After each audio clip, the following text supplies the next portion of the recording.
Ladies and gentlemen, we now present George Edwards in Dr. Jekyll and Mr. Hyde.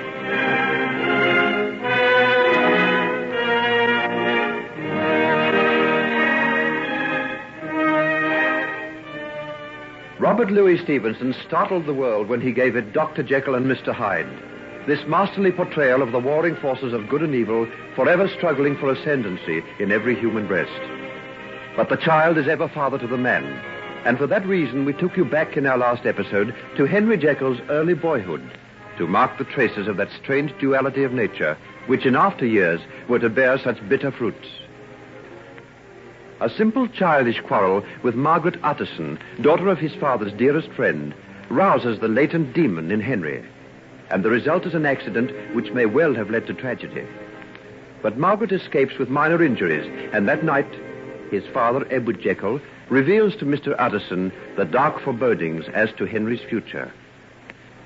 Some years elapse, and we now see the young Jekyll as a tall stripling of 17, nearing the end of his college days, and to all outward appearances, as handsome and fine a young man as one would wish to see. The scene is the seniors' room, and the time, that brief hour between supper time and the evening prep. What do you think, fellas? Markham's been expelled. What? Well, serve him right. He's had chances enough. He knew what he was asking for, breaking bounds like that. But even if he did, it seems a bit hot sending him down for that. It wasn't merely breaking bounds, my little innocent. It was what he did with his illicit liberty. I warned him that the head wouldn't stand for any more little frolics in Thorley Woods. Thorley Woods? What was he doing there? Picking blackberries, of course. But, shut up, you lot. Well, what's the matter with our Mr. Jekyll tonight? Not looking his usual cheery self. Not upset by the sad fate of little Mark, the baby Romeo, are you? Well, what are you so smug about, anyhow? Mark's been unlucky, that's all. True enough, my friend. Who am I to cast the stone? Oh, I forgot. Rogers told me the head wanted to see you, Jekyll. Where is he? In his study. All right. Now, don't any of you others pinch my chair while I'm away. You'll be gone for an hour, old chap. No doubt the head wants to get a little guidance from his head prefect on how to put down vice in the senior school. Oh, dry up, Pelton. You're a poisonous toad. Well, at least everybody knows it. Why, what do you mean? Oh, nothing. Pray allow me to open the door for your holiness to pass through. Don't be an ass. What are you always picking on Jekyll for, Pelton? Oh, he's so confoundedly irreproachable, he gets on my nerves. The fellow's hardly human. Always tops the list in exams, never misses a class, has all the blues for sport, and I don't doubt kneels down by the side of his blameless bed every night and prays for mere sinners like you and me. He's too good to be true. Come in. Jekyll, come in and sit down. Thank you, sir.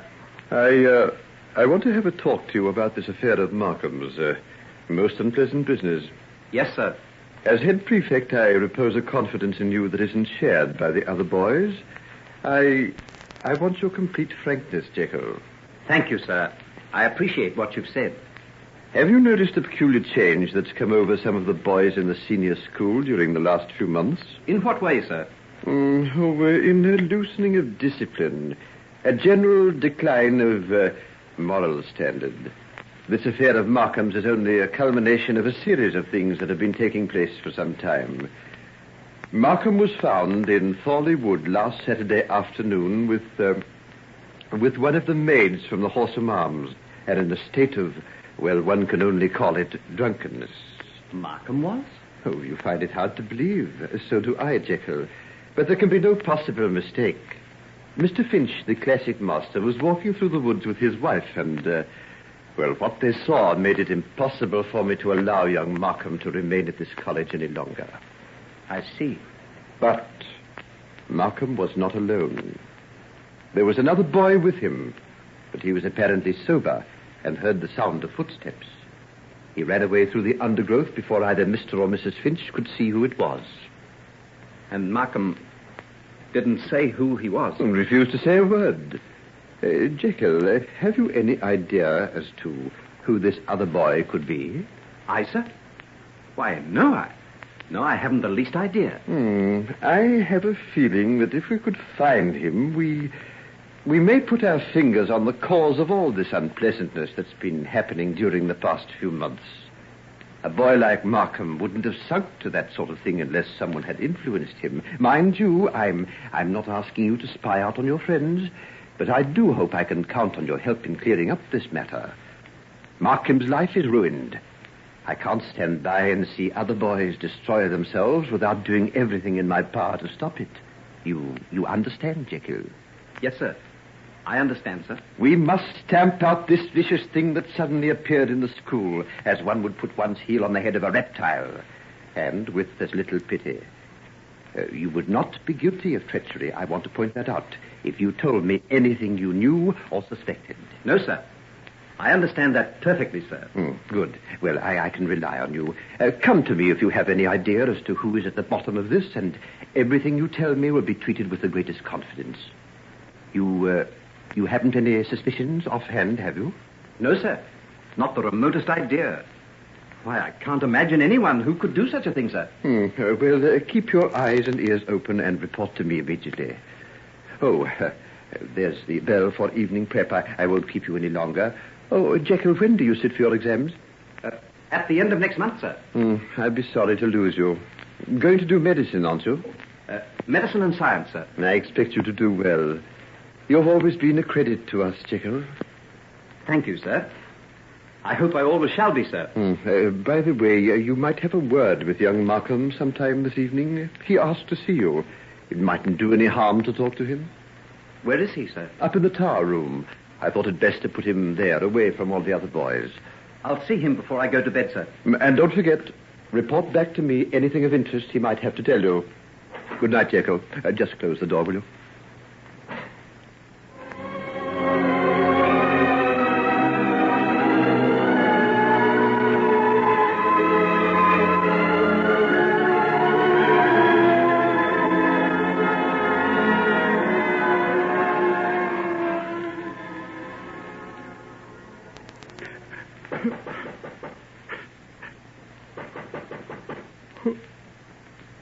Who's there?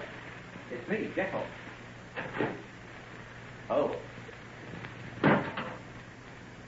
The head said you wanted to see me. Yes, sir. I did.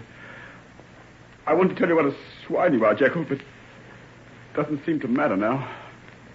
Oh, well. I'd just go ahead if it helps. It'll take more than that to help me. You understand what this means, don't you? Yes, I think I do. I wonder. Your people are rich. Mine aren't. It's taken a lot of doing without to send me here. Can you guess what it's going to be like when I have to face them tomorrow? Well, I'll make it up to you. I swear I will. Give me a clean sheet and a chance to start again? Oh, no.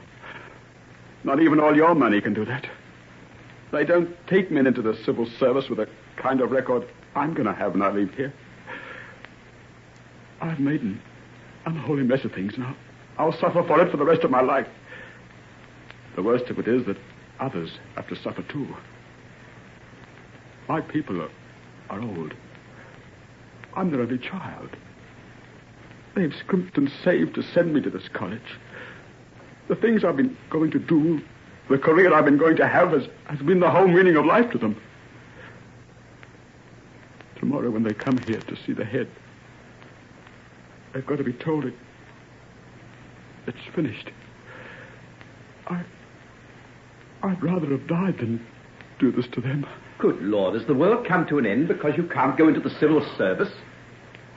Oh, I hate you, Jekyll. You're so devilishly clever. Not a single soul suspects you.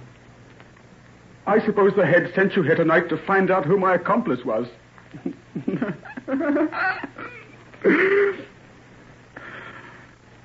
That's funny.